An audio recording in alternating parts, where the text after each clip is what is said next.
Chapter 128. The Pequod Meets the Rachel. Next day, a large ship, the Rachel, was descried, bearing directly down upon the Pequod, all her spars thickly clustering with men. At the time the Pequod was making good speed through the water, but as the broad-winged windward stranger shot nigh to her, the boastful sails all fell together as blank bladders that are burst, and all life fled from the smitten hull. "Bad news, she brings bad news," muttered the old Manxman. But ere her commander, who, with trumpet to mouth, stood up in his boat, ere he could hopefully hail, Ahab's voice was heard. "Hast seen the white whale?" "Aye, yesterday." "Have ye seen a whaleboat adrift?"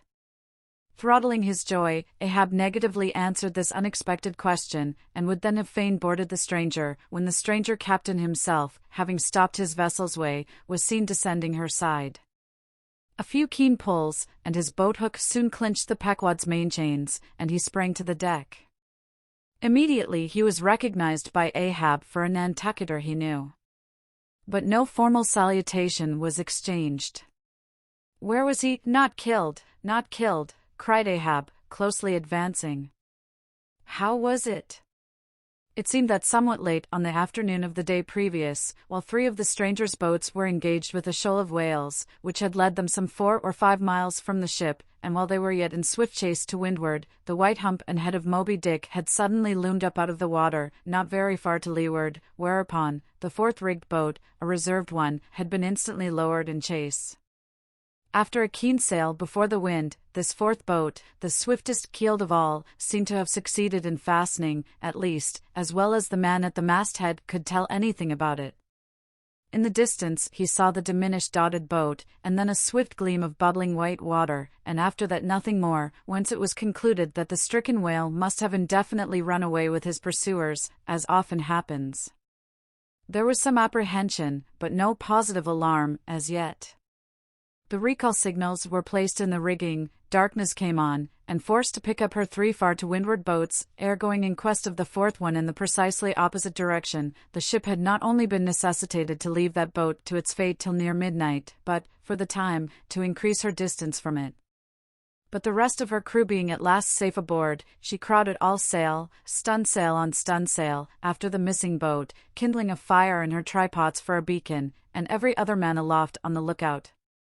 But though when she had thus sailed a sufficient distance to gain the presumed place of the absent ones when last seen, though she then paused to lower her spare boats to pull all around her, and not finding anything, had again dashed on, again paused, and lowered her boats, and though she had thus continued doing till daylight, yet not the least glimpse of the missing keel had been seen.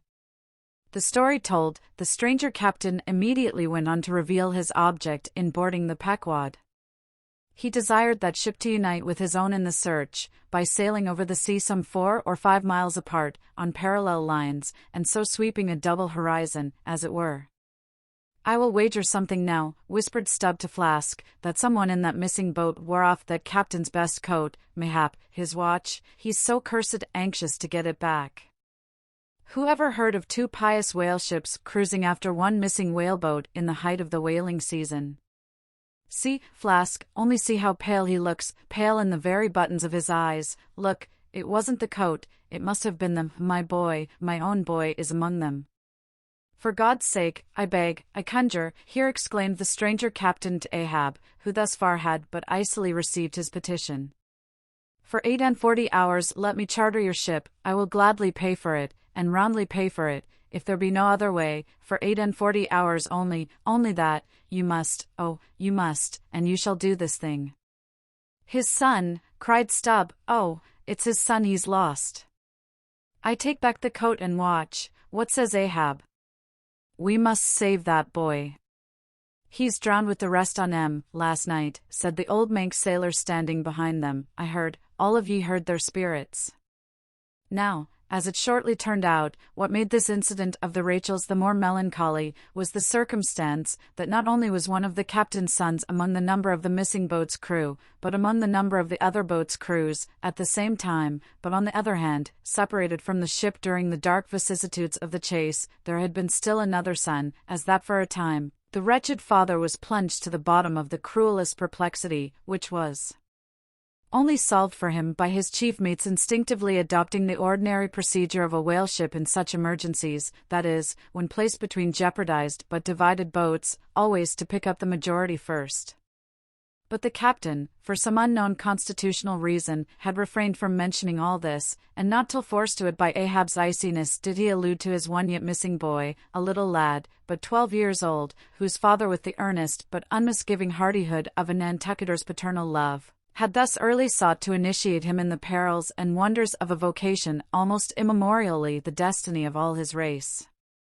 Nor does it unfrequently occur that Nantucket captains will send a son of such tender age away from them for a protracted 3 or 4 years' voyage in some other ship than their own, so that their first knowledge of a whaleman's career shall be unenervated by any chance display of a father's natural but untimely partiality, or undue apprehensiveness and concern. Meantime, now the stranger was still beseeching his poor boon of Ahab, and Ahab still stood like an anvil, receiving every shock, but without the least quivering of his own. "I will not go," said the stranger, "till you say aye to me. Do to me as you would have me do to you in the like case. For you too have a boy, Captain Ahab, though but a child, and nestling safely at home now, a child of your old age too. Yes, yes, you relent, I see it. Run, run, men, now, and stand by to square in the yards." "Avast," cried Ahab, "touch not a rope yarn." Then in a voice that prolongingly molded every word, "Captain Gardiner, I will not do it. Even now I lose time. Goodbye, goodbye. God bless ye, man, and may I forgive myself, but I must go. Mr. Starbuck, look at the binnacle watch, and in 3 minutes from this present instant warn off all strangers, then brace forward again, and let the ship sail as before." Hurriedly turning, with averted face, he descended into his cabin, leaving the strange captain transfixed at this unconditional and utter rejection of his so earnest suit. But starting from his enchantment, Gardiner silently hurried to the side, more fell than stepped into his boat, and returned to his ship. Soon the two ships diverged their wakes, and long as the strange vessel was in view, she was seen to yaw hither and thither at every dark spot, however small, on the sea.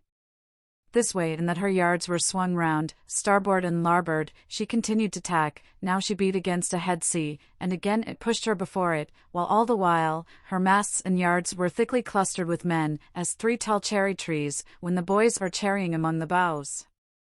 But by her still halting course and winding, woeful way, you plainly saw that this ship that so wept with spray, still remained without comfort. She was Rachel, weeping for her children, because they were not.